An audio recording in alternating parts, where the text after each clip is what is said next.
বিসমিল্লাহির রহমানির রহিম। সদ্য নিয়োগ পাওয়া প্রধান নির্বাচন কমিশনার জনাব নাসিরউদ্দিন একজন ভালো মানুষ, ন্যায়বান মানুষ হিসেবে আমি আগে থেকে জানি। তার সম্পর্কে আমার কম বেশি আগে থেকেই তার পরিবারের সাথে বা তার এলাকার মানুষের সাথে আমার আগে থেকেই পরিচয়। সেই সুবাদে আমি তার অনেক প্রশংসা শুনেছি এবং উনি অনেক নীতিবান সজ্জন ব্যক্তি, এবং এটাও শুনেছি যে উনি আত্মীয় স্বজন বা এলাকার আপনজনের জন্য চাকরি জীবনে তেমন কোনো সুপারিশ করতেন না। অর্থাৎ ন্যায়ের ব্যাপারে উনি খুবই অটল ছিলেন এবং ওনার বক্তব্য হচ্ছে যে সুপারিশ করলে সেখানে কারো না কারো প্রতি অবিচার করা হয়। এই ধরনের কথা উনি বলতেন বলে উনি সিইসি হওয়ার আগেও ওনার সম্পর্কে আমি শুনেছি। তারপরে আমি বাইদি ভাই জানতে পারলাম যে উনি বলেছেন যে যদি উনি সুষ্ঠু নির্বাচন করতে না পারেন তাহলে উনি এই পদ ধরে রাখবেন না। তো আমার প্রশ্ন হচ্ছে, উনি কি সুষ্ঠু নির্বাচন করতে পারবেন? বর্তমান যে নির্বাচন যে ব্যবস্থা রয়েছে, এই নির্বাচন ব্যবস্থায় তো আসলে সুষ্ঠু নির্বাচন কোনো প্রকারই সম্ভব না। কারণ সাধারণ মানুষ জানে যে নির্বাচন কমিশনের মনে হয় অনেক ক্ষমতা। সুষ্ঠু নির্বাচনে নির্বাচন কমিশন মনে হয় সর্বেসর্বা, কর্তৃত্ব তাদের হাতে থাকে। বাস্তবে কিন্তু এর সম্পূর্ণ বিপরীত চিত্র। নির্বাচন কমিশনের কিন্তু নির্বাচনে কোনো হাত নেই, কোনো ক্ষমতা নেই। তাদের ক্ষমতা শুধু নির্বাচনের পরিবেশ সৃষ্টি করা। পরিবেশ মানে আয়োজন করা, পরিবেশ না। পরিবেশের কন্ট্রোলিং পাওয়ার তাদের নেই।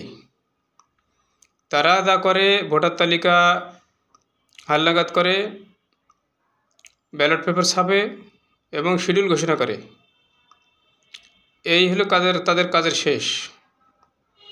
তারা ব্যালট পেপার পৌঁছে দেয় প্রশাসনের হাতে, নির্বাহী বিভাগের হাতে, শিডিউল ঘোষণা করে সেই শিডিউল তুলে দেয় রিটার্নিং অফিসারের কাছে। এইবার রিটার্নিং অফিসার সব কিছু করে। শিডিউল ঘোষণা করবে নির্বাচন কমিশন, কিন্তু যাচাই বাছাই, প্রার্থী চূড়ান্তকরণ সব কিছু কিন্তু নির্বাহী বিভাগের হাতে চলে যায়।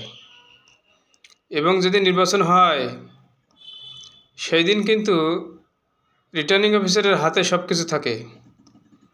বিশেষ করে জাতীয় নির্বাচনের ক্ষেত্রে রিটার্নিং অফিসার হন ডিসিরা, এবং নির্বাচনের পরিচালনার যে দায়িত্ব নির্বাচন কমিশনের উপর অর্পিত সাংবিধানিকভাবে, সেখানে বলা আছে নির্বাচন কমিশন নির্বাচন পরিচালনা করবে, প্রশাসন তাকে সার্বিক সহযোগিতা করবে।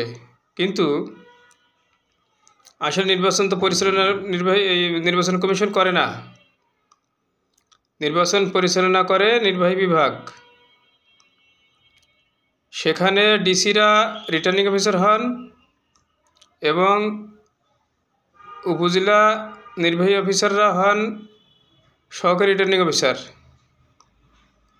সেখানে যত লোকবল তাদের দ্বারা পরিচালিত হয়। এখানে অন্য কেউ নির্বাচন যে কর্মকর্তারা থাকে, উপজেলা বা জেলার নির্বাচন কর্মকর্তা, তাদের কোনো ফাংশনিং থাকে না, তাদের কোনো অংশগ্রহণ থাকে না, তাদের কোনো ক্ষমতা নেই। তাদের চাকরির যে শর্ত, এই চাকরির শর্ত অনুসারে তাদের কোনো ভূমিকা নেই নির্বাচন কমিশন নির্বাচন পরিচালনায়। আমরা বারবারই বলেছি যে নির্বাচন কমিশনের জনবল বৃদ্ধি করতে হবে এবং সেখানে ইউনিয়ন পর্যায়ে নির্বাচন কর্মকর্তা নিয়োগ দিতে হবে প্রথম শ্রেণীর মর্যাদা দিয়ে। তারা ইউনিয়ন পর্যায়ে প্রতিদিন ভোটার তালিকার সংশোধন করবে, আপডেট করবে, প্রতিদিন আদমশুমারি করবে। ইউনিয়ন থেকে কার মৃত্যু হচ্ছে, কার জন্ম হচ্ছে, এই সব তাদের কাছে থাকবে। এখান থেকে যে ডাটা যাবে সেটা সেন্ট্রালি, সেটা মুহূর্তের ভিতরে সেটা সন্নিবেশিত হয়ে প্রত্যেক দিন বাংলাদেশের কয়জন ভোটার, মহিলা ভোটার, পুরুষ ভোটার, হিজড়া ভোটার, এগুলো প্রতিদিন মানুষ মুহূর্তে মুহূর্তে জানতে পারবে। 1 ঘন্টা আগে যে সংখ্যা ছিল 1 ঘন্টা পরে সেই সংখ্যা থাকবে না। লোক সংখ্যা বলেন, ভোটার সংখ্যা বলেন, সেখানে জনসংখ্যা সব কিছু একটা মুহূর্তের ভিতরে সবসময় আপডেট মানুষ সার্ভারে গেলে দেখতে পারবে। এবং দেশের বিভিন্ন শহরের মোড়ে মোড়ে প্রয়োজনে ডিসপ্লে করে দিতে হবে। বিশেষ করে ডিসি অফিসের সামনে ডিসপ্লে থাকবে, সেখানে সাধারণ মানুষ গিয়ে মুহূর্তের ভিতরে জানতে পারবে যে বাংলাদেশের এখন আজকে লোক সংখ্যা কতজন নারী, কতজন পুরুষ, কতজন ভোটার, কতজন নারী ভোটার, সব মুহূর্তের ভিতরে জানতে পারবে। 24 ঘন্টা যখন তখন ইচ্ছা করলে মানুষ জানতে পারবে। আলাদা কোনো আদমশুমারির দরকার নেই, আলাদা ভোটার হালনাগাদ করার কোনো দরকার নেই। প্রতিদিন হালনাগাদ হবে। এটা হবে ইউনিয়ন নির্বাচন কমিশনের কর্মকর্তার কাজ। উপজেলা নির্বাচন কর্মকর্তা সেখান থেকে প্রমোশন পেয়ে হবে, জেলা নির্বাচন কর্মকর্তা হবে, বিভাগীয় নির্বাচন কর্মকর্তা হবে, সেখান থেকে সচিব হবে, উপসচিব, ডিএস হবে, এডিশনাল সেক্রেটারি হবে, তারপর সচিব হবে, সেখান থেকে তারা কমিশনার হবে। আমরা বলেছি এই ধরনের একটা নীতিমালা করতে। আমরা একটা আইন প্রণয়ন করেছিলাম, খসড়া সরকারকে দিয়েছিলাম, বিগত সরকারে। এভাবে করলে নির্বাচন কমিশনের লোকবল বৃদ্ধি পাবে, তাদের এফিসিয়েন্সি বাড়বে এবং অভিজ্ঞতার ভিতর থেকে নির্বাচন কমিশনের নিয়োগ হবে। বিদ্যমান বিচার ব্যবস্থায়, নির্বাচন ব্যবস্থায় নাসিরউদ্দিন কেন, কোনো ফেরেস্তা আসলেও সুষ্ঠু নির্বাচন হবে না। কারণ নির্বাহী বিভাগের হাত থেকে যদি নির্বাচন পরিচালনার দায়িত্ব নির্বাচন কমিশনের হাতে না আসে, তাহলে নাসিরউদ্দিন সাহেব যতই ভালো লোক হোক না কেন, সৎ লোক হোক না কেন, তার দ্বারা সুষ্ঠু নির্বাচন আশা করা যাবে না। আমরা দেখছি যে সংস্কারের আগেই নির্বাচন কমিশন হয়ে গেল। আচ্ছা, ভালো কথা। এখন আমরা দেখতে চাই যে সামনে নির্বাচন ব্যবস্থার কী সংস্কার হয়। নাসিরউদ্দিন কমিশন সুষ্ঠু নির্বাচন করতে পারবে কি না, যদি এই নিজস্ব লোকবল না থাকে এবং তাদের লোকবল থেকে যদি রিটার্নিং অফিসার নিয়োগ না হয়, সহকারী রিটার্নিং অফিসার নিয়োগ না হয়, তাহলে কিন্তু হবে না। কারণ আমরা এদেশে যা দেখেছি, যারা আজকের এই অন্তর্বর্তীকালীন সরকারে আছেন, সেখানে বিভিন্ন দলের লোকজন দিয়েই তো এই সরকার। তাদের তো নিজস্ব কোনো দল নেই। সেখান থেকে আইন কর্মকর্তা, বিচারক, নির্বাচন কমিশনার, সব জায়গায় সব লোক নিয়োগ হচ্ছে বিভিন্ন দল থেকে। এখন যদি এভাবে চলতে থাকে তাহলে সামনের নির্বাচনে কিন্তু অনেক জটিলতা দেখা দেবে। কারণ নির্বাচন সংস্কার যদি না হয়, ব্যবস্থা সংস্কার যদি না হয়, তাহলে কিন্তু সুষ্ঠু নির্বাচন সম্ভব না। অতএব সামনে আমাদের যে নতুন বাংলাদেশের স্বপ্ন, একটা বৈষম্যমূলক রাষ্ট্র গড়ার যে সুযোগ এসেছে, এর প্রধান ভিত্তি হচ্ছে একটা সুষ্ঠু নির্বাচন। এবং সুষ্ঠু নির্বাচনের জন্য একটা গ্রহণযোগ্য সংস্কার এবং গ্রহণযোগ্য নির্বাচন ব্যবস্থা আমাদের চালু করতে হবে।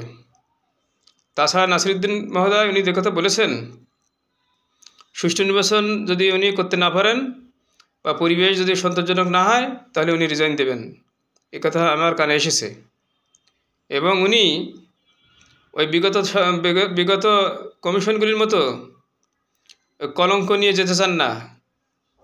কারণ আমরা বিগত দিনে দেখেছি কোনো নির্বাচন কমিশন মানসম্মান নিয়ে কিন্তু যেতে পারেনি।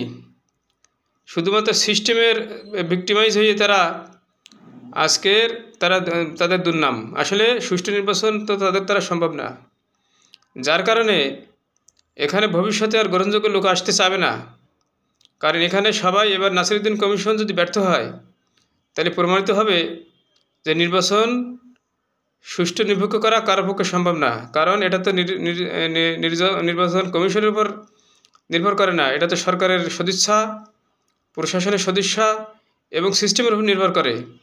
অতএব সেইটা যদি আমরা এখন থেকে সচেতন না হই তাহলে কিন্তু হবে না। বড় বড় দলগুলি শুধু নির্বাচনের জন্য মাথা খারাপ করে দিচ্ছে, কিন্তু সুনির্দিষ্ট কোনো প্রস্তাবনা তাদের কিন্তু এ ব্যাপারে দেখা যাচ্ছে না যে তারা কি চাচ্ছে, নির্বাচন ব্যবস্থা সংস্কারে তারা কি চাচ্ছে। এবং এই যে নির্বাচন ব্যবস্থা সংস্কার একটা কমিশন হলো, তারা কিন্তু রাজনৈতিক দলকে কোনো গুরুত্ব দেয়নি, তো তাদের ডাকেনি। তারা কিভাবে তথ্যগুলো তারা নিল, আমরা কয়েকটা প্রস্তাবনা দিয়েছিলাম, পরে দেখলাম যে সেসব কোনোটাই নেই। জানি না আগামীতে কী হবে। তা আমি আশা করি এখনই সময় আছে সুষ্ঠু একটা নির্বাচন করার জন্য। সব দলগুলির সাথে পরামর্শ করে, সব দলগুলির সাথে দলগুলিকে ডেকে একটা ঐক্যমতে পৌঁছিয়ে একটা সুষ্ঠু নির্বাচন ব্যবস্থা প্রণয়ন করা, এটা সময়ের দাবি। আমরা ভেবেছিলাম যে নির্বাচন সংস্কার কমিটি আমাদেরকে ডাকবে, রাজনৈতিক দলগুলির মতামত নেবে, কিন্তু তারা তা করেনি। অতএব আমরা জানি না যে আসলে তারা কি করতে চাচ্ছে। সবাইকে ধন্যবাদ।